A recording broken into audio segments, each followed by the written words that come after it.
আজকের এই পবিত্র জুম্মার দিনে আপনাদের সামনে আসতে পারে এবং আমার সামনে উপবিষ্ট সকল জনগণ এবং আমাদের আজকের এই অনুষ্ঠানের যারা আয়োজন করেছেন সবাইকে সালাম, আসসালামু আলাইকুম। সত্যিকারই অর্থে আমার অনেক ভালো লাগছে যে আমি আপনাদের সামনে এসে দুটো কথা বলার সুযোগ পেয়েছি। বাংলাদেশের বা পৃথিবীর যে কোনো রাষ্ট্রেই সকল অপরাধের মূল মন্ত্রই হলো মাদক। এই মাদককে নির্মূল করা না গেলে আমরা প্রত্যেকটা জাতি ধ্বংস হব অনিবার্য, এর বিকল্প কিছু নাই। যে কোনো অপরাধের পিছনে কিন্তু কারণটাই হলো মাদক। যে কোনো অপরাধ, চুরি করেন টাকা লাগবে, সেই মাদকসেবী মাদকের ব্যবসা করলে অল্পতেই বিশাল লাভ করা যায়, এরকমের চিন্তা তাদের মধ্যে থাকে। আপনার ফ্যামিলির ডোমেস্টিক ভায়োলেন্স যেগুলো আছে, আপনি দেখেন যে তারা বাবার ওই যে একজন বলে গেলেন যে বাড়ির পোল বা খুঁটি পর্যন্ত বিক্রি করে, হাঁড়ি পাল্লা বিক্রি করে, এরকম অনেক অভিযোগ আসে আমাদের কাছে। বাবা মা নিজেই থানায় অভিযোগ করেন।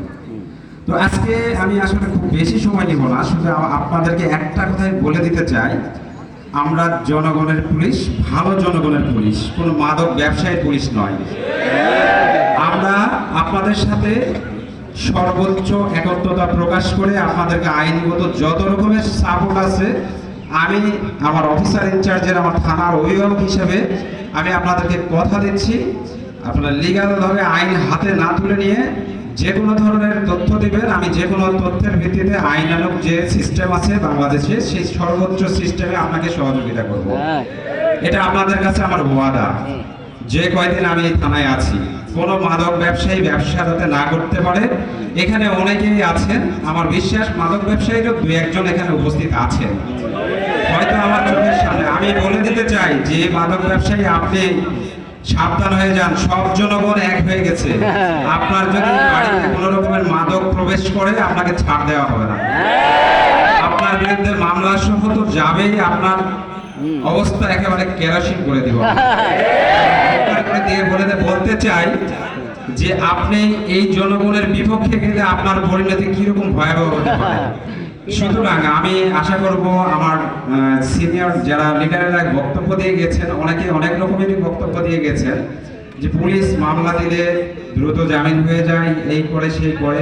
মাদক এমন একটা বিষয়, মাদকের বিষয়ে আমার এখানে মাদকদ্রব্য অধিদপ্তরের যিনি কর্মকর্তা আছেন আমার চেয়ে আরো ভালো সুস্পষ্ট ব্যাখ্যা দিতে পারবেন। এখানে যে আলামতটা উদ্ধার হয়, পুলিশ কেবল আলামত উদ্ধার হওয়ার পরে কিন্তু মামলা দিতে পারে। এমনিতেই যখন একটা ব্যক্তিকে, মাদকাসক্ত ব্যক্তিকে এমনি ধরা হয়, দেখা যাচ্ছে সেবনের মামলা ছাড়া আমরা আর অন্য কোনো কিছু দিতে পারি না। সেই ক্ষেত্রে দেখা যাচ্ছে সেই লোকটা 10 থেকে 15 দিন পরে আবার জেল থেকে বের হয়ে আসে। আপনি যখন ধরে দিলেন এমনিতেই, তখন দেখা যাচ্ছে ও টার্গেট করে ফেলে আপনাকে, যে জেল থেকে বের হয়ে আসে, উল্টা আবার আপনি হুমকির সম্মুখীনে পড়ে যান, যেটা আপনারা ভয় পান। এখানে ভয় পাওয়ার কিছু নেই। যদি মাদক নির্মূল করতে চান, সমাজকে সুন্দরভাবে গড়ে তুলতে চান, আপনার একটা আদর্শ সমাজ ব্যবস্থা গড়ে তুলতে গেলে সবারই ঐক্যবদ্ধ এবং প্রচেষ্টা সবারই দরকার আছে। তা আমি সর্বশেষ একটাই বলবো যে আমি আপনাদের পুলিশ, আপনাদের পাশে আছি, থাকবো, যে কোনো ধরনের হেল্প লাগলে করব। সুতরাং আসুন আমরা সবাই মাদকের বিরুদ্ধে ঐক্যমত করি, সোনার বাংলাদেশ গড়ায় সহযোগিতা করি। ধন্যবাদ। আসসালামু আলাইকুম। অসংখ্য ধন্যবাদ জনাব আহসানুজ্জামান, পুলিশ পরিদর্শক, সিরাজগঞ্জ থানা, সিরাজগঞ্জ। আমরা আমাদের মাদক নির্মূল কমিটির পক্ষ থেকে তাকে অসংখ্য ধন্যবাদ জানাচ্ছি। এই পর্যায়ে আপনাদের সামনে অত্যন্ত গুরুত্বপূর্ণ বক্তব্য নিয়ে আসবেন মাদকদ্রব্য নিয়ন্ত্রণ অধিদপ্তরের জেলা কর্মকর্তা জনাব মুস্তাফিজুর রহমান। জনাব মুস্তাফিজুর রহমান।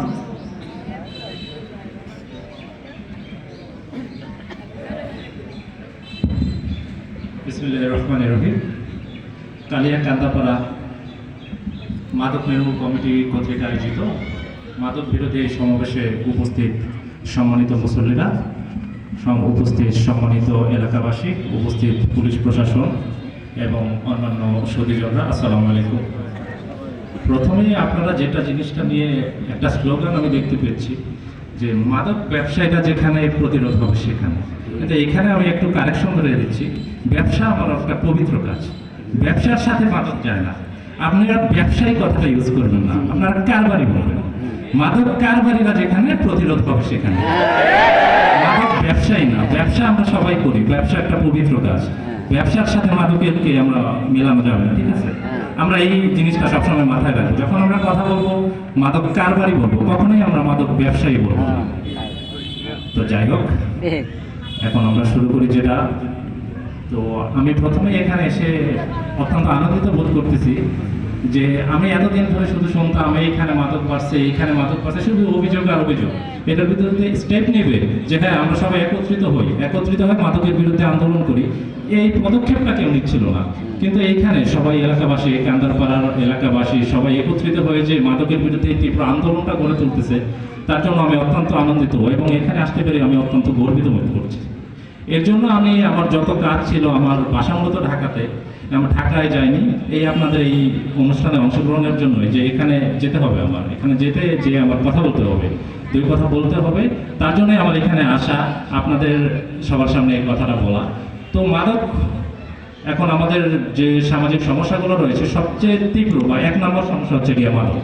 মাদককে সকল অপরাধের গেটওয়ে বলা হয়, সকল অপরাধের যে সূত্র হয় এই মাদক থেকে। কারণ মাদক যখন যে সেবন করে বা ব্যবসা করে তারা টাকা পায় না, তো যখন টাকা কমতে হয় তখন অন্যান্য ডাকাতি, চুরি, ছিনতাই, অন্যান্য মাদক অপরাধের সাথে জড়িত হয়ে যায়। ফলে মূল যে সমস্যাটা হচ্ছে মাদক। আর এই মাদক নির্মূলের যে নোডাল এজেন্সি বা মূল এজেন্সি হিসেবে কাজ করে মাদকদ্রব্য নিয়ন্ত্রণ অধিদপ্তর। তো মাদকদ্রব্য নিয়ন্ত্রণ অধিদপ্তরের কার্যক্রম করার ক্ষেত্রে 3 ধরনের কৌশল অবলম্বন করে থাকে। প্রথমে সেটা হচ্ছে কি আমাদের যে যোগান হ্রাস, আমাদের যে মাদকের যোগানটা সেটা কিভাবে হ্রাস করা যায়। তো আপনারা জানেন বাংলাদেশের মাদক উৎপাদনকারী কোনো দেশ না। বাংলাদেশের অভ্যন্তরে মাদক কোনো রকমের মাদক উৎপাদন হয় না, কিন্তু বাংলাদেশের যে ভৌগোলিক অবস্থান, এই অবস্থানটা বাংলাদেশকে মাদকের একদম নাজুক একটা অবস্থায় করে ফেলেছে।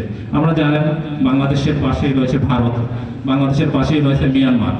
এই দুইটি দেশ মাদকের সবচেয়ে যে আমরা সবাই বুঝবেন না, কিন্তু আমরা যে বলি গোল্ডেন ট্রায়াঙ্গেল, মানে মাদকের সবচেয়ে খারাপ যে এগুলো আমরা বলি থাইল্যান্ড, লাওস, ভিয়েতনাম, এই দেশগুলো হলো বাংলাদেশের একদম পার্শ্ববর্তী দেশ।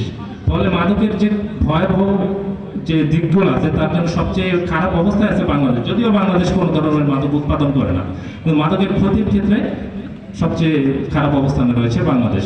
তো এর জন্য মাদকদ্রব্য নিয়ন্ত্রণ অধিদপ্তর পুলিশ প্রশাসনের সহায়তায় অভিযান পরিচালনা করে থাকে।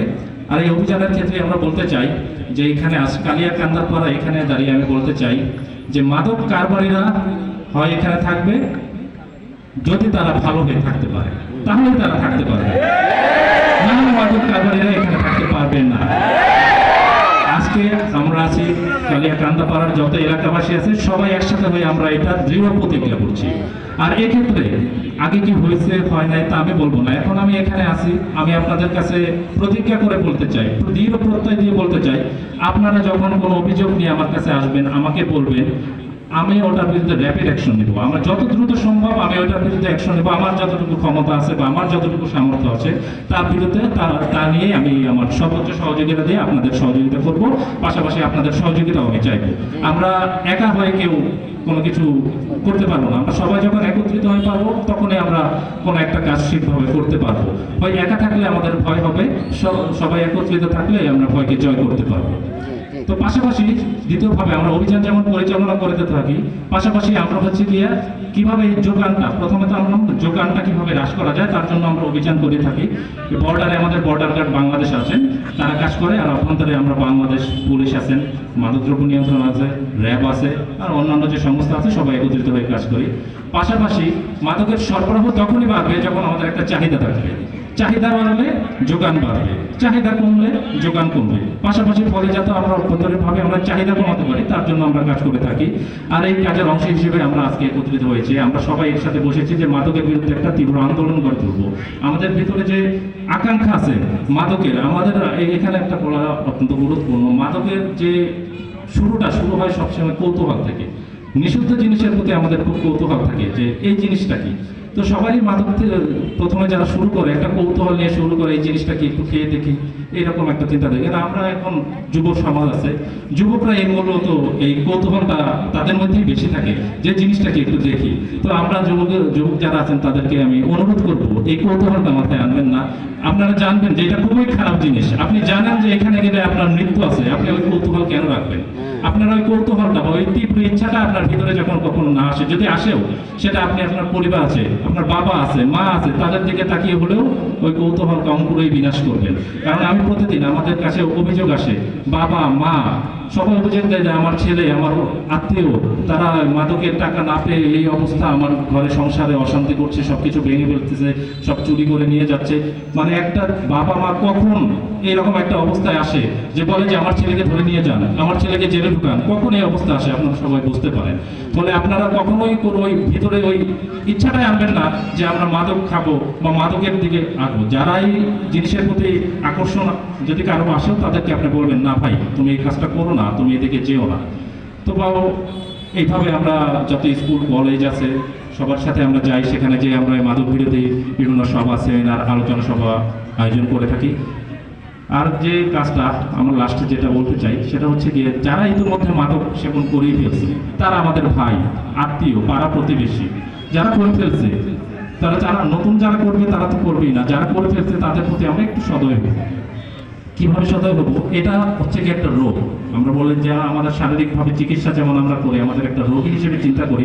যারা ইতিমধ্যে মানে এই অবস্থায় পৌঁছেই গেছে তাদেরকে যাতে আমরা সুস্থ করে একদম মূল সমাজের সাথে নিয়ে আসতে পারি, সেই চেষ্টাটাও আমাদের একটু করতে হবে। তাদের প্রতি আমি একটু সহানুভূতি হবো। সবসময় আমাদের এত কঠোর হলে হবে না, মাঝে মাঝে আমাদের ভালোবাসা দিয়েও কাজ করতে হবে। যদি দেখি আমার ভালোবাসা দিয়ে কাজ না হচ্ছে, তখন আমরা কঠোর হবো। প্রথমে ভালোবাসা দিয়েই করতে হবে। তার জন্য আমাদের বিভিন্ন মাদকাসক্তি নিরাময় কেন্দ্র রয়েছে। আমাদের ওই নিরাময় কেন্দ্রগুলোকে, তাদের নিরাময় কেন্দ্রগুলোর মাধ্যমে তাদেরকে কীভাবে সুস্থ করা যায় সেই চেষ্টাও আমরা করব। এর জন্য মাদকদ্রব্য নিয়ন্ত্রণ অধিদপ্তরে বিভিন্ন নিরাময় কেন্দ্রের লাইসেন্স প্রদান করে থাকে। পাশাপাশি এই যে আপনারা মাদক নির্মূল কমিটি গঠন করেছেন, এটার ক্ষেত্রে আমি বলতে চাই, এই মাদক নির্মূল কমিটি যারা আছে তাদের ক্ষেত্রেও মাদকদ্রব্য নিয়ন্ত্রণ অধিদপ্তর তাদেরকে একটা নিবন্ধন বা লাইসেন্স প্রদান করে থাকে।